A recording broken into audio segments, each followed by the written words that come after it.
Well, as Mental Health Awareness Month kicks off, Aussies across the country are starting to have heart about mental well-being.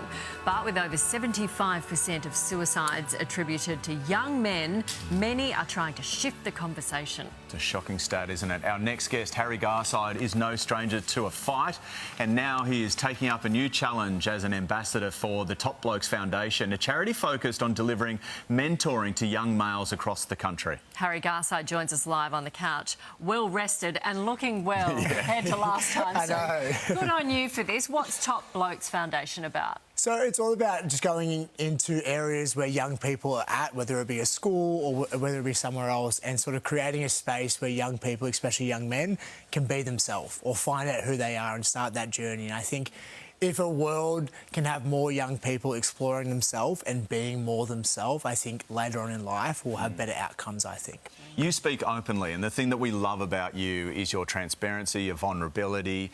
Do you wish you had something like this as you were kind of coming through? You were saying you were bullied, you got into boxing because you wanted to be able to protect yourself? So I did. I was lucky at the age of 16, prior to having any success in boxing, a foundation called the Blokes Foundation, which the top blokes work together with. They come to my school at the age of 16 and they gave me a space like this, and then I become a crew member after that day, and just sort of they gave me an environment where I could just sort of delve into myself and be myself, and I'm so grateful for that day at 16 and then all that I learned from that day. So I think I'm such an advocate for it because I went through it myself. So I think there's so many benefits if young people can do more things where they're challenging themselves or building their emotional intelligence or emotional literacy. And I think that's all Blokes is creating spaces for young people to be themselves. It's good because as a woman you hear a lot about women's issues, and as the mum of two boys you don't necessarily hear that this awful stat that it's more men killing themselves. Yeah, it's an interesting one because I think all young people need a space, but I do think that the world, all people, will be better off if more young men can be themselves and feel secure in themselves, because I think it's more insecure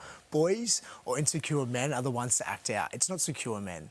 Secure men are the ones who are the ones running into buildings when they're burning, or secure men are the ones who are like stoic and proud, but it's the ones who are insecure, the ones who are doing the dumb things, whether they be as adults or as young people. So I think more people that are secure, whether that be male or female, the better it is for the world. You know what?